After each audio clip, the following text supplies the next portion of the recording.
নমস্কার বন্ধুরা, কেমন আছো তোমরা সবাই? তানিজ স্মল ওয়ার্ল্ডের আরও একটি ব্লগে তোমাদের সকলকে অনেক অনেক স্বাগত জানাই। আজকে হলো দিনটা মঙ্গলবার, 17ই জুন। সকালে উঠেই দেখছি ঝমঝম বৃষ্টি, মানে প্রচুর পরিমাণে বৃষ্টি হচ্ছে। যথারীতি আমি সকাল 5:30-6টার মধ্যে উঠে পড়েছি, কারণ কার্তিককে টিফিন করে দিতে হবে, সে অফিস যাবে। কিন্তু আমি তো দেখছি প্রচণ্ড পরিমাণে বৃষ্টি হয়েই যাচ্ছে, মানে এমন বৃষ্টি যেটা থামার মতো নয়। তাও ভাবলাম যে টিফিনটা করি, এবার অফিস তো আশা করি সে যাবেই, অফিস না গেলে তো হবে না। এভাবে তো শুধু যেহেতু রিসেন্ট কোম্পানি চেঞ্জ করেছে, তো এখন অবধি তো 6 মাস হয়নি, ছুটি নেওয়া যাবে না। এই দেখো সকাল সকাল ব্যালকনিতে উঠেই দেখছি এই সুন্দর 3টে ফুল ফুটেছে। এত ভালো হয়ে গেল মনটা দেখে, তোমাদের বলেছিলাম ফুলটা ফুটলে একদিন দেখাবো। তো দেখো অবিকল জবা ফুলের মতো দেখতে, কিন্তু জবা ফুল না। খুব সুন্দর লাগে যখন ফুলটা ফুটে গেছে। আর এত সুন্দর ওয়েদারটা, এত ভালো লাগছিল, সকাল সকাল উঠে একেবারে মনটা ভরে গেল। একদম মনে হচ্ছিল যেন সমস্ত কাজবাজ ফেলে রেখে একটা গরম গরম আদা দিয়ে চা করে কাপে করে নিয়ে চেয়ার নিয়ে জাস্ট বসে পড়ি, আর কিচ্ছু ভালো লাগছে না। যাই হোক করলাম যথারীতি। কার্তিক ঘুম থেকে উঠলো, উঠেই যা ওয়েদার দেখলো, বললো যে না আজকে তো অফিস যাওয়া খুব চাপ। যেহেতু আমার একটা গাড়ির ব্যাপার নয়, আমাকে তো প্রচুর ব্রেক জার্নি করে যেতে হয়, শ্রীরামপুর টু সেক্টর 5, মুখের কথা নয়। তো দেখি স্যারের সাথে কথা বলি, যদি আজকে আমাকে ওয়ার্ক ফ্রম হোম অ্যালাউ করে তো খুব ভালো হবে। তো good news, sir finally work from home allow করে দিয়েছিলেন। তো ব্যাস, অ্যালাউ করার সাথে সাথে উনি বসে পড়লেন নিজের কাজ নিয়ে। আমাদেরও ছেলেও ভীষণ খুশি, আর ছেলেকেও স্কুল পাঠাতে পারিনি আজকে, এর জন্য বাড়িতেই একটু পড়তে বসলাম। আমি বললাম তোর বাবা একদিকে কাজ করছে আর তুই একদিকে পড়তে বস, তাহলে ভালো হবে, আর আমি একটু কাজ করি। বর্ষার দিনকে কেমন যেন একটা খিচুড়ি মন করে, তাই ভাবলাম আজকে বেশি রান্নাবান্নার চাপ না নিয়ে সুন্দর করে একটু খিচুড়ি বসাই। গোবিন্দভোগ চালের খিচুড়ি, ওফ, ভাতটা একদম গরম ঘিয়ের সাথে খিচুড়িটা একেবারে জমে যাবে। ব্যাস, আমি পুজো টুজো করে সমস্ত কিছু জোগাড়যন্ত্র করে, আর সকালের টিফিন তো আমার অলরেডি হয়ে গেছিলো, কারণ সকালে উঠেই বড়মশাইয়ের জন্য আগে আমি টিফিন করলাম। তো যাবে না পরের কথা, কিন্তু আমাকে তো আমার কাজটা করে রাখতে হবে, তাই না?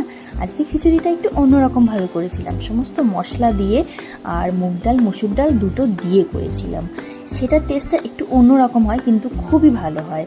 সেটা তোমরা খেলে অবশ্যই বুঝতে পারবে। তোমরা যদি আমার এই খিচুড়ির রেসিপিটা, আমি পেঁয়াজ দিয়ে এটা করেছিলাম, কিন্তু পুরো মশলা খিচুড়ি যেটাকে বলছি আমি, এটা নিরামিষের খিচুড়ি নয়। তো তোমরা যদি এই খিচুড়িটা একটু শিখতে চাও, বা এই খিচুড়িটা আমি কীভাবে করি জানতে চাও, অবশ্যই আমাকে বেশি বেশি করে কমেন্ট করবে, তাহলে আমি এই খিচুড়ির একটা আলাদা করে একদিন ব্লগ করব, কুকিং ব্লগ একটা করব, স্পেশালি শুধু এই খিচুড়ির রেসিপি নিয়ে। তো যাই হোক, সমস্ত কিছু কাজবাজ তো শুরু করে দিলাম।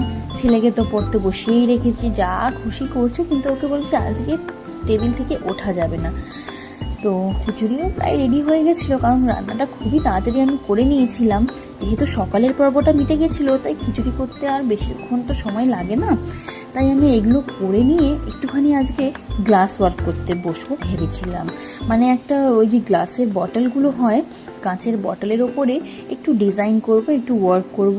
এই মানি প্ল্যান্ট গাছগুলো যেটা দেখালাম, এগুলো আমি ছোট ছোট করে বসিয়েছি, ওটাকেই আমি এখানে শিফট করব বলে এক বটলে ডিজাইন করেছি। বটলটা আমার কাছে ছিল না, আমারই একটা বান্ধবীর কাছ থেকে বটলটা পাওয়া, তো পেয়ে তো আমার খুবই ভালো লাগলো। আমি ওকে বলছিলাম আমার একটা বটলের প্রয়োজন, তো আমাকে বললো যে আমার কাছে একটা এক্সট্রা আছে, তোর যদি লাগে আমাকে বলিস। তো ওকে আমি বললাম, ও আমাকে সঙ্গে সঙ্গে এনে দিল। তো তার জন্য ওকে অনেক অনেক থ্যাংক ইউ। তো বোতলটা না পেলে তো অবভিয়াসলি করতে পারতাম না, অনেক দিন থেকে ইচ্ছা করছিল করব করা হয়ে উঠছিল না। তো ফাইনালি কালকে সুন্দর একটা দিন পেলাম, বোতলের ওপরে একটা লেয়ার কালার করে এই পাতা করে ছাপটা দিয়ে নিচ্ছিলাম। এই ছাপটা দেওয়াটা কমপ্লিট হওয়ার পরে এটাতে আমি রং করব বলে ভেবেছিলাম। তো এটা তো একবারের কাজ নয়, কারণ শুকোতে হয়, আবার কালার চাপাতে হয়, এরকম করতে করতে অনেকটা সময় লেগে যায় আর কি। শুরুটা করেছি, দেখা যাক তারপরে কতদূর কী হয়। ব্যাস, তারপরে দুপুরে হলো আমার বরমশাইয়ের লাঞ্চ টাইম হলো, সঙ্গে সঙ্গে খিচুড়িটা বাড়লাম। গরম গরম খিচুড়ি, একদম আঠা আঠা হয়েছিল, খুব সুন্দর টেস্টও হয়েছিল। মানে আর কিছু লাগেনি আর কি, শুধু খিচুড়ি, ঘি, খিচুড়ি আর পাঁপড় ভাজা দিয়েই পুরোটা খাওয়া হয়ে গেছিলো। কারণ খিচুড়ির মধ্যে আমি অনেক কিছু দিয়েছিলাম, আলু দিয়েছিলাম, কুমড়ো দিয়েছিলাম, বেগুন দিয়েছিলাম, গাজর দিয়েছিলাম, সমস্ত কিছু দিয়ে করেছিলাম, সেহেতু আমার আর খিচুড়ির মধ্যে আমি এক্সট্রা আর কিছু করিনি, মানে লাগেও না আর কি। ছেলে, আমি, বর তিনজনই পাঁপড় ভাজা দিয়ে খিচুড়িটা বেশ সুন্দর খেয়ে নিয়েছিলাম। ছেলের খাওয়া আজকে আগেই হয়ে গেছিলো, কারণ ওকে যদি নিয়ে খেতে বসে তাহলে আমাদের তিনজনের বলা ভুল, আমার অনেকটা দেরি হয়ে যায়। এর জন্য আমাদের খাওয়ার আধ ঘন্টা আগে ওকে আমি নিয়ে খাওয়াতে বসে পড়েছিলাম আর কি। ওকে খাওয়ান দাওয়ান কমপ্লিট করিয়ে তারপরে আমরা দুজন খেতে বসেছিলাম। ওকে একটু টিভিটা চালিয়ে দিয়েছিলাম, ও টিভিটা দেখছিল, আর আমি আর কার্তিক একটু গল্প করতে করতে একটু রিল্যাক্স মোডে খাচ্ছিলাম। কারণ এটা তো আমার জন্য একটা একদম সাডেন সারপ্রাইজ হয়ে গেল না। সচরাচর মঙ্গলবার তো বাড়িতে থাকে না, কিন্তু আজকে হঠাৎ করে যখন ও বাড়িতে আছে তখন সেটাকে তো ইউটিলাইজ করতেই হবে, সেই সুযোগটাকে তো হাতছাড়া করা যাবে না। ব্যাস খাওয়া দাওয়া করে সমস্ত কাজবাজ সেরে একটু রেস্ট করলাম। হয়ে গেল সন্ধ্যা, এখন বাজে সন্ধ্যা 7টা প্রায়। বরমশাইয়ের যথারীতি কাজ চলছে, বলল একটু চা করো আর একটু মুড়ি মাখো। কিন্তু চা করতে গিয়ে দেখলাম দুধের প্যাকেটটা যেটা এনেছিল, দুধটা পুরোপুরি মানে নষ্ট হয়ে গেছিলো। মানে আমি যখন ঢালছি দুধটা দেখছি দইয়ের মতো বেরোচ্ছে। সঙ্গে সঙ্গে ওকে বললাম, বলো ছাড়ো তাহলে, আজকে মনে হয় কপালে দুধ নেই, পরে গিয়ে দোকানে বলবো যে দুধটা ভালো না, যদি চেঞ্জ করে দেয়। বললাম ঠিক আছে চলো তাহলে। আরেকটু সময় আমি হাতে পেলাম, একটুখানি কালার করতে বসে পড়লাম। আর এগুলো কারণ বরমশাইয়ের কাজ চলছে, ওর প্রায় 8টা অবধি কাজ চলবে, তো এই কারণে আমি সেই সময়টা একটুখানি আবার সকালে যেটা করেছি সেটা আমি একটু শুকিয়ে গেছিলো, তারপরে ভাবলাম যে দেখি এক কোট রং চাপাই। এক কোট রং চাপাতে বসে পড়লাম। রং চাপাতে বসে পড়ে তারপর বরমশাই বললো যে ততক্ষণ তুমি এগুলো করে নাও, আমার কাজবাজ কমপ্লিট হোক। কারণ অনেক দিন ধরে আমি ওকে বলছি যে মাসকাবারি দোকানটা করতে হবে। তো আজকাল করে আর করাই হয়ে উঠছে না। তো বললো যে আমার কাজটা কমপ্লিট হয়ে যাক, দেন আমরা দুজনে মিলে যাব পাঁচু বাজার। আমরা সচরাচর পাঁচু বাজার থেকেই সমস্ত মাসকাবারি জিনিস নিয়ে থাকি। তো দেখো সমস্ত কিছু করে আমি যতক্ষণ এই কালারটা করছিলাম, বড়মশাই একটু বললাম না দুধ আনতে গেছে, তো ও দুধ, বিস্কুটের প্যাকেট, একটু চাল আর একটু আটা নিয়ে এসেছিলো। কারণ বাড়িতে চালও বাড়ন্ত ছিল, আনার কথাই ছিল আমাদের, তো হঠাৎ করে নিয়ে এলো আর কি। এই যে দুধটা দেখছো, এই দুধটাই নষ্ট বেরিয়ে গেছিলো। তো আমরা দোকানে যাব বলে ভেবেই রেখেছিলাম। তো এটা আমাদের আগের চাল ছিল, ফ্লিপকার্ট থেকে আমরা প্রত্যেকবারই ফ্লিপকার্ট থেকে 10 কেজির এই ব্যাগটা অর্ডার করি, চালের ব্যাগটা। কিন্তু মানে এটা নিয়ে তিন নম্বর ব্যাগ আমাদের। গত 2টো ব্যাগের চাল এত ভালো এসেছিল যে বলার মতো নয়, মানে যথেষ্ট ভালো ছিল। কিন্তু এই 3rd ব্যাগটা আমরা সবসময় রিঅর্ডার করি। এই 3rd ব্যাগটা যে অর্ডার করলাম, এত বাজে চাল দিয়েছিল এবারে যে কি বলবো তোমাদের বন্ধুরা। মানে জাস্ট মানে আমরা কোনো রকমভাবে চালটা খেয়ে উদ্ধার করছি। একদম এত মানে প্রায় চালটা রান্না হতে 1 থেকে 1.5 ঘন্টার সময় লাগে, প্লাস একেবারে মোটা চাল। তো যাই হোক এগুলো করলাম। তারপর বড়মশাই বললো যে চলো চা না, তাহলে দুপুরের একটু খিচুড়ি যখন বেঁচেছে আমাকে একটু খিচুড়ি দাও। আর ছেলে বললো আমি মুড়ি খাবো, একটুখানি ওকে মুড়ি দিলাম। মানে ঠিক পুরোটাও মুড়ি দিইনি, মুড়ি দিয়েছি। তার সাথে একদিন একটা ভাজার প্যাকেট এনেছিলাম, যার মধ্যে চাল ভাজা, ছোলা ভাজা, বাদাম ভাজা, এগুলো সব দিয়ে মিক্স করা আছে। তো ওইটার সাথে একটু মুড়িটা মিক্স করে নিয়ে এসেছিলাম। আর ওর মধ্যে বেশ নুন ঠুন দেওয়া থাকে, তো খেতে বেশ ভালো লাগে। আর আমার ছেলে তো ছোলা খেতে ভীষণ পছন্দ করে।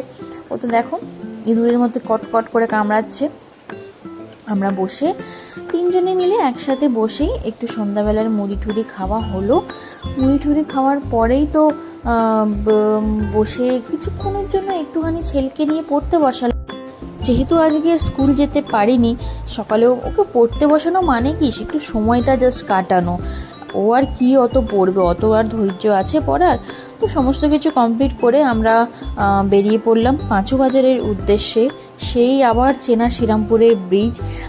তোমরা আমার অনেক ভিডিওতে অনেক ব্লগে এই ব্রিজটা দেখতে পাও, প্রত্যেক বাড়ি প্রায় দেখতে পাও, কারণ আমরা যেখানেই বেরোই আমাদেরকে এই ব্রিজটা মোটামুটি ক্রস করতেই হয়, মানে শ্রীরামপুরের মধ্যে আর কি। আর যদি ব্যান্ডেল যাই তাহলে আমাদেরকে দিল্লি রোড হয়ে যেতে হয়, তো সেক্ষেত্রে এই ব্রিজটা দেখা যায় না। কিন্তু শ্রীরামপুরের মধ্যে কোথাও গেলে এই ব্রিজটা আমাদের টপকাতে হয়, মাহেশের দিকে গেলেও টপকাতে হয় আর পাঁচু বাজার গেলেও টপকাতে হয়। তো এই যে এটা হলো পাঁচু বাজার, তোমাদের সবাইকে দেখাই, তোমরা যারা যারা জানো না বা দেখোনি, যারা শ্রীরামপুরে থাকে তারা অবশ্যই জানে এটা পাঁচু বাজার। পাঁচু বাজারের ফুলের দোকানে ফুলগুলো দেখলে মনটা যে কতটা ভরে যায় বলার মতো নয়। কালকে যেহেতু আজকে সকাল থেকে বৃষ্টি বাদলের দিন, সেহেতু রাস্তাঘাটে লোকজন তুলনামূলক অনেকটাই কম ছিল, না হলে পাঁচু বাজার এটা বলতে গেলে ফাঁকা। পাঁচু বাজার প্রচণ্ড ভিড় থাকে। তো এই যে এই দাদাটার দোকান থেকে আমরা রেগুলার প্রত্যেক মাসে মাসকাবারি জিনিসপত্র নিই। এটা মানে ধরতে গেলে আমাদের বাঁধা ধরা দোকান, ঠিক আছে। উনি ভীষণ ভালো, সত্যি উনি ভীষণ ভালো, ঠিক আছে। আমার ছেলে যখনই মানে কিশমিশ দিয়ে চায়, ওকে কিশমিশ খেতে দেয়, বাতাসা চায় বাতাসা খেতে দেয়। আর ওর বাড়িতেও অনেকগুলো বাচ্চা আছে, মাঝে মাঝে ওদের সাথে আমার ছেলে খেলাও করে যতক্ষণ আমরা জিনিসপত্রগুলো নিই। তো যাই হোক, ওভারঅল এনারা দুই ভাই দোকানে বসেন, দুই ভাইয়েরই বিহেভিয়ার ভীষণ ভালো মানুষ ওনারা।